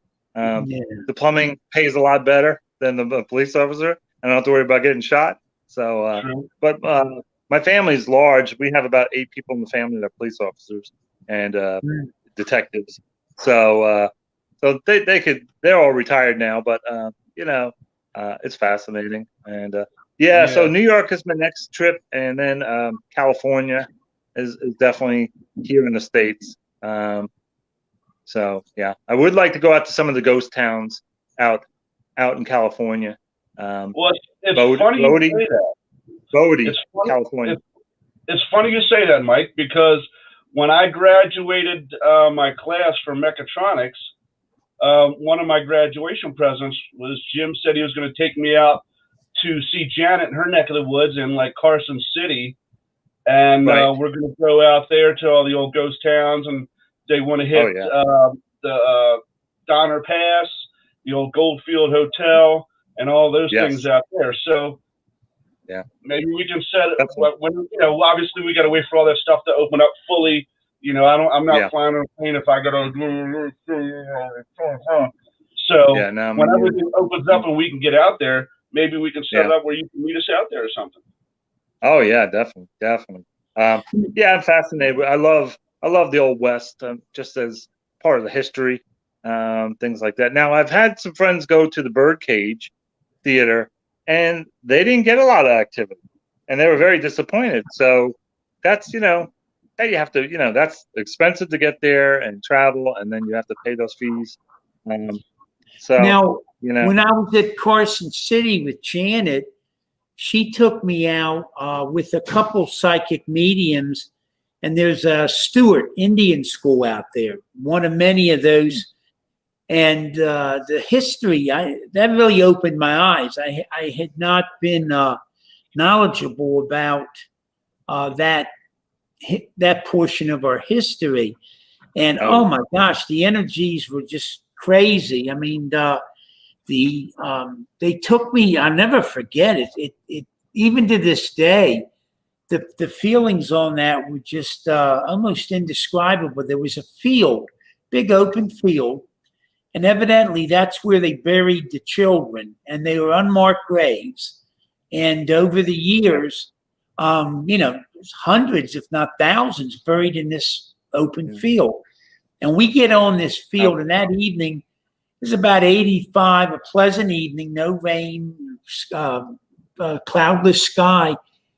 And that field, there was a 20-degree temperature inversion right on that field. And literally, you could see like the mists coming up, and they're snapping pictures, Janet and this other psychic medium. And oh my gosh, it was all the kids coming out.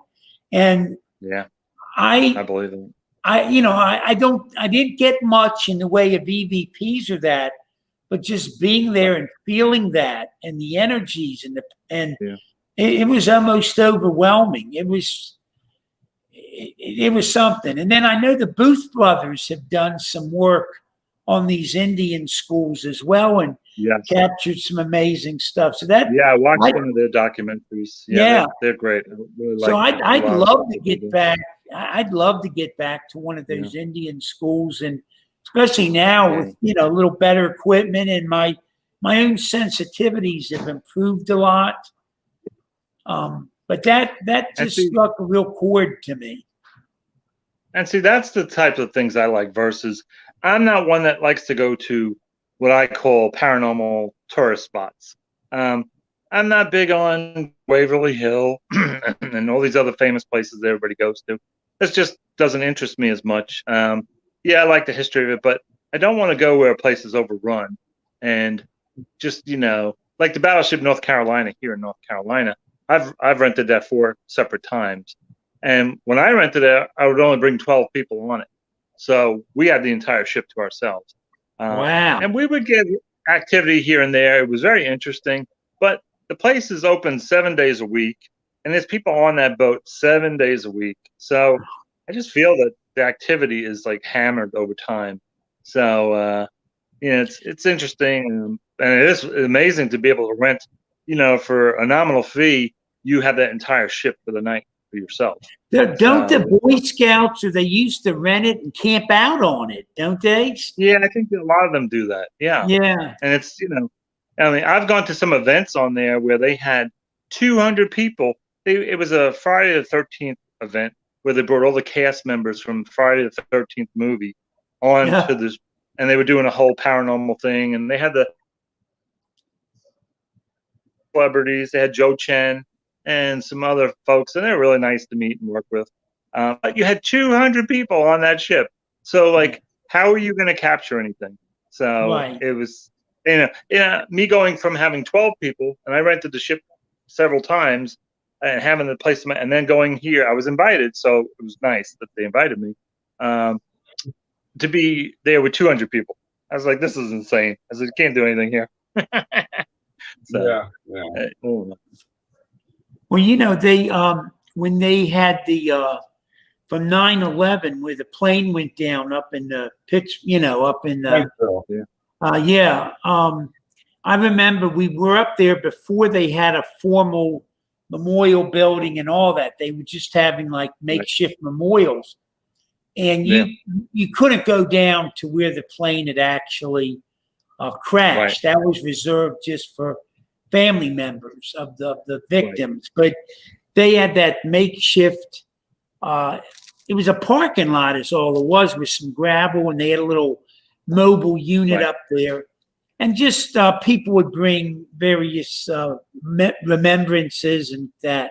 Yeah. So, and it was so crowded, like there's no point in trying to do nothing there. But I talked to some of the security people. Like I'd get there as they're getting off for the night, like from the night shift in the morning. And I'm talking to some of them, and it was really interesting. The one, I'll never forget, he said he got in his car, and it's parked there. He got in his car, and as he's started up heading, he hears a voice, and he looks in his rearview mirror, and there was a guy in his back seat, and he's going like, "What do we do now?" Oh, wow. And I'm like, and I talked to a number of security people, and as they came off, so even though from here, stuff like that. Yeah, that site was probably I don't know 4 or 5 football fields from where the actual plane hit the field, but because of I guess the makeshift memorial that was occurring, some spirits were getting drawn there, and there was just some wild stuff. That's like ground zero. I went to ground zero 2 weeks after it happened, after 9/11, and it was packed. I mean, there were people you're walking side by side with people. Everybody was just packed in. But the wild thing that blew my mind was, I can't tell you, thousands of people standing there. You could hear a pin drop. I mean, there was nobody talking. There was nobody saying anything. People were just like, just like so upset. And even me. And I have a lot of friends that actually sifted through all the debris and had to, reclaim body parts and things like that. And they told me experiences they had. Even when they were carting all the debris over to, I think it was Staten Island or somewhere, to go through all of it, they kept seeing a woman, a nurse that was a Red Cross nurse from like 1912. She was there, and they would witness her, and then they'd look back and she'd be gone. So that's amazing. It's actually a book. A former police officer wrote a book, and he was the one that kept seeing her, and very interesting. But I plan to go back to Ground Zero, to the monument area, and because it's very active. People do see things and experience things there. So we went to. Jim and I and Haley went to an investigation. I think it was when we were coming back from the Harrison house, I think. We stopped off at Shanksville. And Jim sat in the car, and Haley and I got out. And for some reason, I don't know why, but when we left to go out to Ohio for that investigation, some told me to wear my dog tags. So I did. And when we came back, we decided to stop at Shanksville. And I've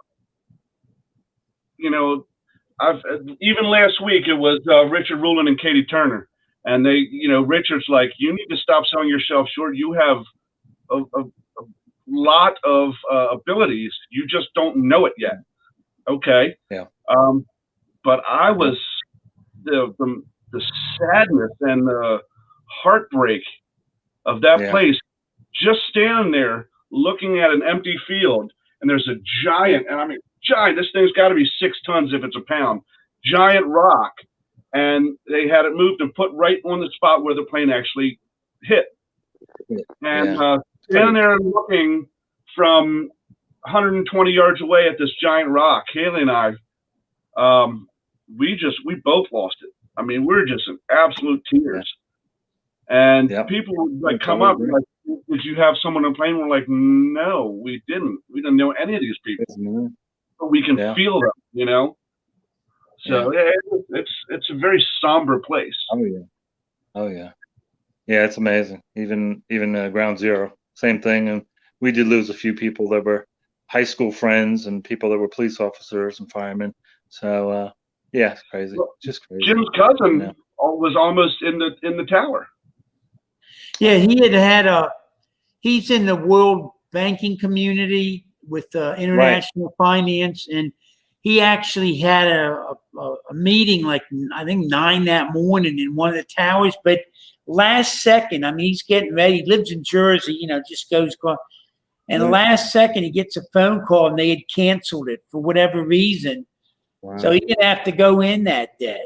And as it turned out, their building where their offices were was like a block and a half away.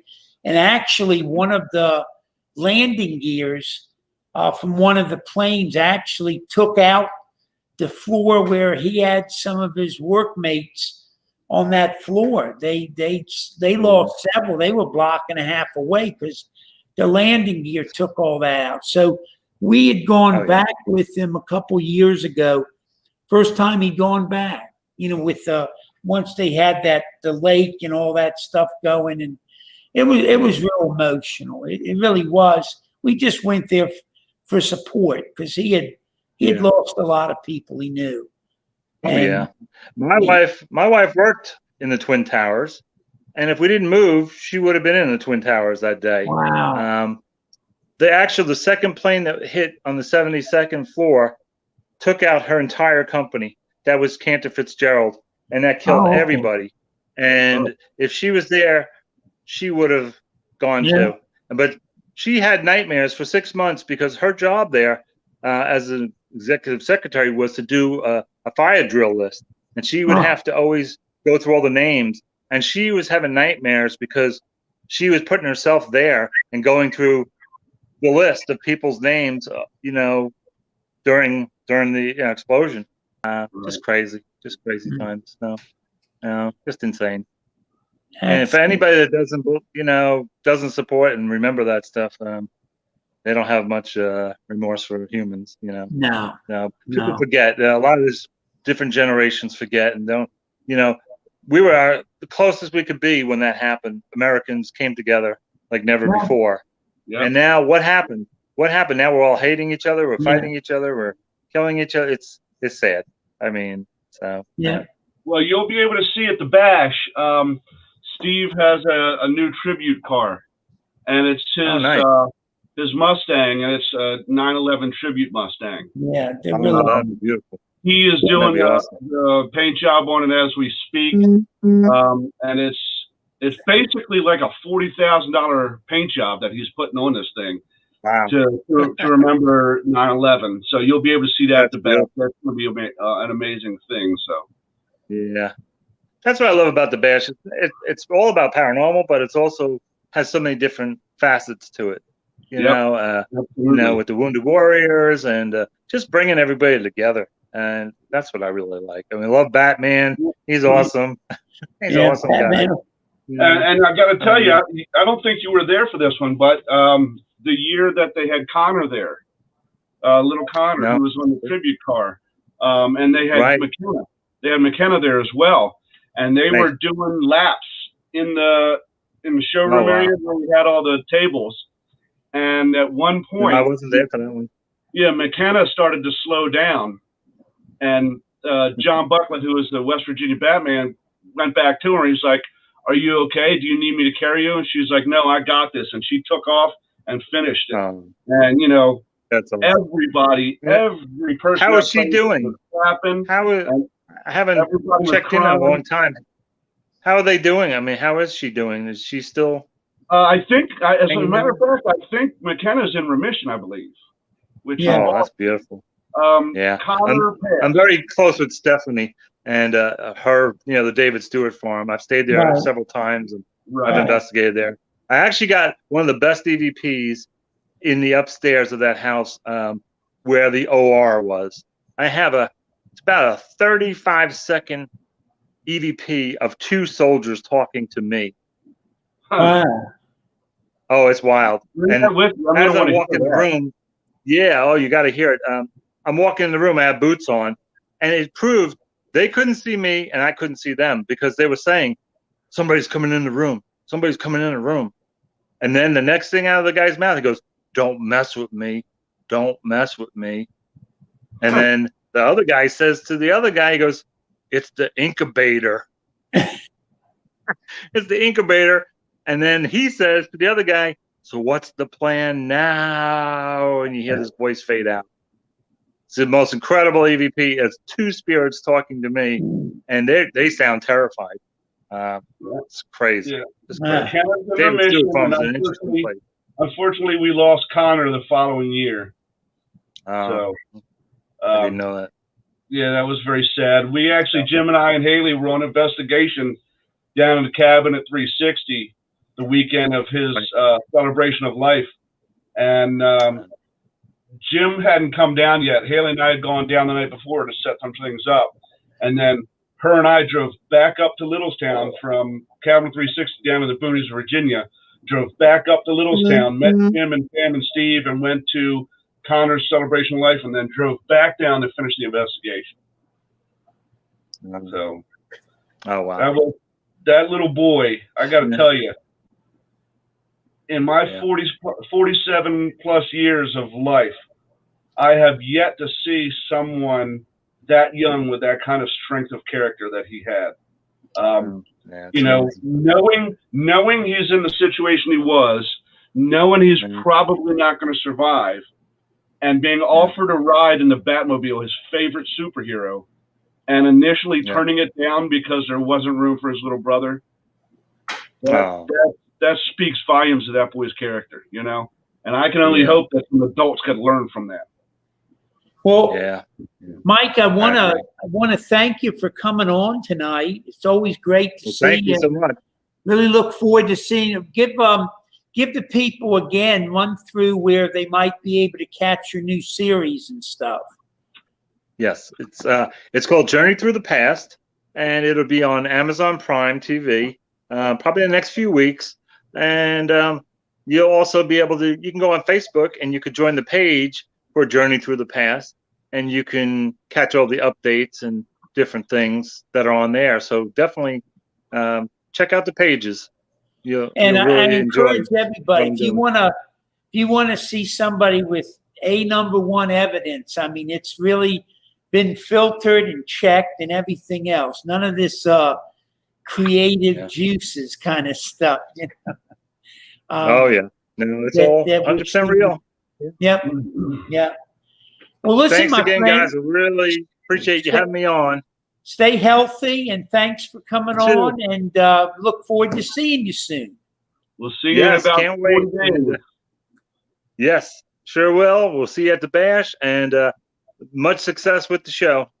Thank you, sir. You too. Have a good night, Mike. Good night. And thanks to everybody for tuning in tonight. I really, Mike's a guy I really respect his work, and very dedicated, high integrity, real top tour. So I want to thank him for being gracious enough to come and share a little time with us tonight. And thank you to all our listeners and stuff. And we have next week is our roundtable. Yep. We've got be 5 of us, Cisco and We'll stay posted. We'll list everybody on, but next week is a round table. It's Brian Bowden, Brian, and Steve Stockton. Steve Stockton. So Cisco, Brian Bowden, Steve Stockton, and yours truly, Jim, and myself, doing a paranormal roundtable discussion next week. So stay tuned for that. Thanks everybody for tuning in and taking some time out of your night. If you have questions you'd like us to address, please message us or send it through on our Facebook page, and we'll be glad to bring up the questions, or just ask them while we're having the show. And good night, everyone. Good night. Have a safe weekend. Thank you for joining Dave and Jim on Doorway to the Dead. Catch us next week right here at 8 p.m. every Thursday as we open the door to paranormal discussion and more.